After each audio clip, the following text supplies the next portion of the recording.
E nós vamos fazer contato com o consultor em relações internacionais, Keldi Jacobsen. Bom dia, Keldi. Bom dia. Keldi, nós tivemos aí, segundo, aliás, a apuração do resultado da eleição da Bolívia, temos 55,07% das urnas apuradas até o momento e Luiz Arce tem 48,65% dos votos. Né? Lembrando que a legislação eleitoral da Bolívia confere uma vitória já no primeiro turno para quem tem mais de 40% e pelo menos 10% de diferença em relação ao segundo colocado. As duas condições aí estão contempladas na vitória parcial de Luiz Arce e a projeção é que ela seja ainda maior. Qual a importância desse resultado da eleição para a Bolívia dentro de um contexto que tivemos aí há pouco mais de um ano um golpe que depôs Evo Morales, Keldi?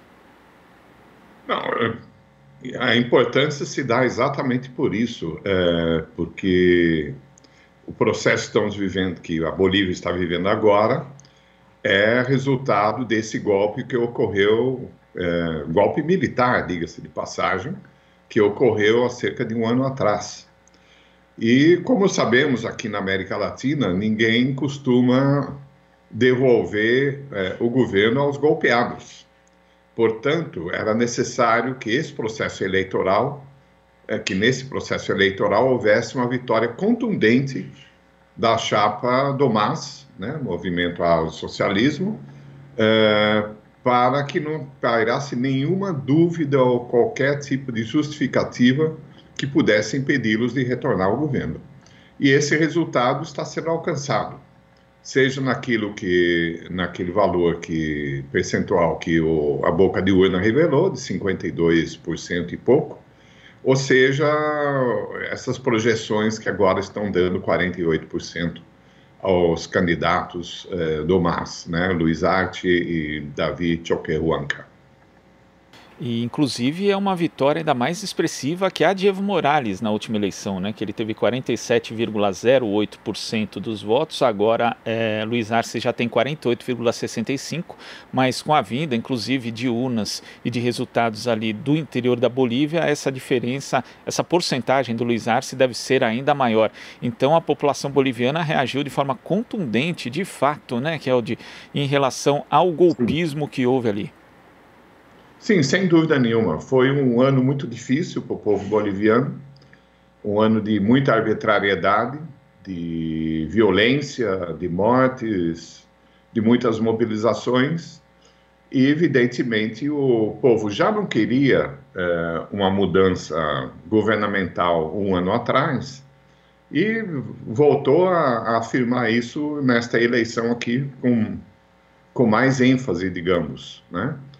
Que os governos Evo Morales trouxeram bons resultados do ponto de vista econômico e social, e um dos artífices desse bom governo foi exatamente o atual candidato a presidente pelo MAS, o Luiz Arce, que foi ministro da Economia do presidente Evo. E, portanto, reconhecido pela maioria da população como capaz de levar a Bolívia de volta ao bom caminho, apesar das dificuldades que este novo governo irá enfrentar em função da pandemia, em função da própria situação ruim do ponto de vista econômico da Bolívia e da América Latina como um todo.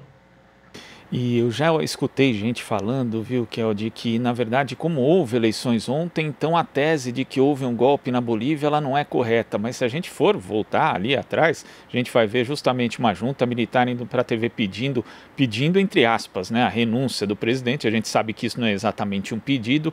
Tivemos aí o Evo tendo a casa incendiada, tendo que sair do país, também diversas dificuldades aí para a própria oposição formar chapas para essas eleições, com um adiamento das eleições, inclusive pela presidenta Jeanine Áñez. Então, quer dizer, existe toda uma série de fatos aí que, na verdade, configuram que a Bolívia estava, de fato, em um estado de exceção. E as eleições de ontem, né, a ver inclusive como que os atuais governantes vão reagir a esse resultado nos próximos dias, a realização dessas eleições não apaga que o que houve, na verdade, foi um estado de exceção na Bolívia, Keldi.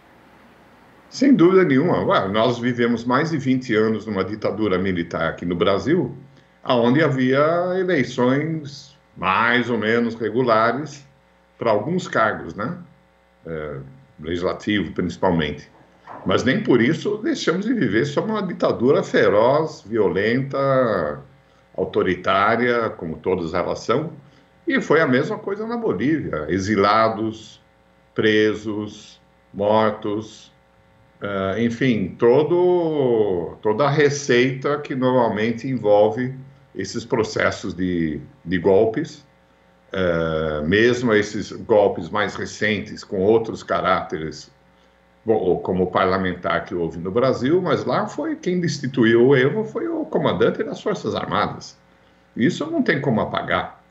Agora, para que essa eleição ocorresse ontem, foi necessária muita mobilização, porque o governo golpista estava postergando as mesmas por várias ocasiões sob a justificativa da pandemia.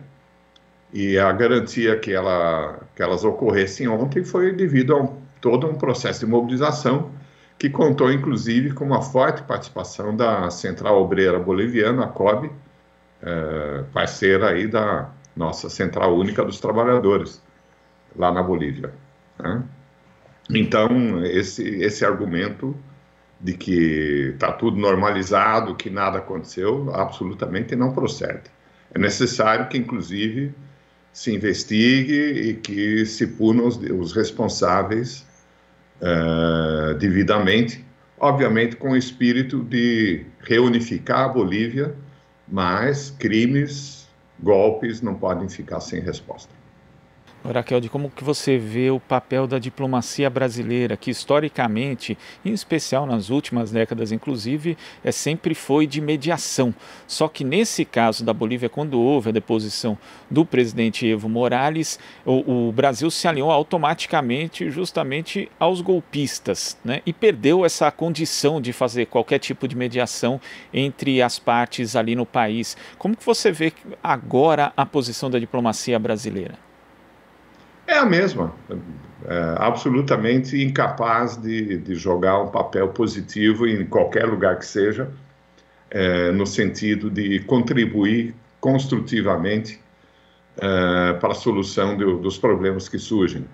Não, a diplomacia brasileira hoje tem um lado muito claro, lado da extrema-direita, do Trump, do Grupo de Lima, da OEA, que, aliás, o seu secretário-geral também tem cumprido um papel lamentável e cumpriu, no caso desse golpe na Bolívia, ao sugerir que deveria haver uma nova eleição na ocasião, sem reconhecer os resultados oficiais que estavam sendo apresentados naquele momento. E não vai ser diferente agora em relação à Bolívia. Aliás, a única coisa boa, se podemos chamar assim, nesse episódio é que o Bolsonaro é um baita num pé frio, porque ele apostou na vitória do Macri na Argentina, perdeu. Deve ter apostado na vitória do Camacho ou num desses da direita aí na Bolívia, perdeu. E seguramente vai perder agora em novembro na eleição estadunidense também. Quem sabe, particularmente esse último aspecto, tomara que isso possa trazer algumas mudanças da ordem política e nessa ingerência externa que tem havido constantemente na América Latina. Não tanto mais, embora a Bolívia seja, eu volto a dizer, classifico como um golpe militar, mas a interferência estadunidense atualmente tem se dado muito por intermédio do Departamento de Justiça e da chamada lawfare. Então, o problema na Bolívia não foi somente a destituição do presidente Evo Morales, mas a perseguição judicial que se moveu contra ele, assim como vem ocorrendo em outros países, como o Equador e como nós assistimos aqui no Brasil, inclusive com esses sórdidos acordos que o Departamento de Justiça americano promoveu em relação a Petrobras, Braskem, Odebrecht e outros, interferindo claramente não somente na nossa economia, mas interferindo também claramente na nossa ordem democrática e jurídica. E isso tem que acabar.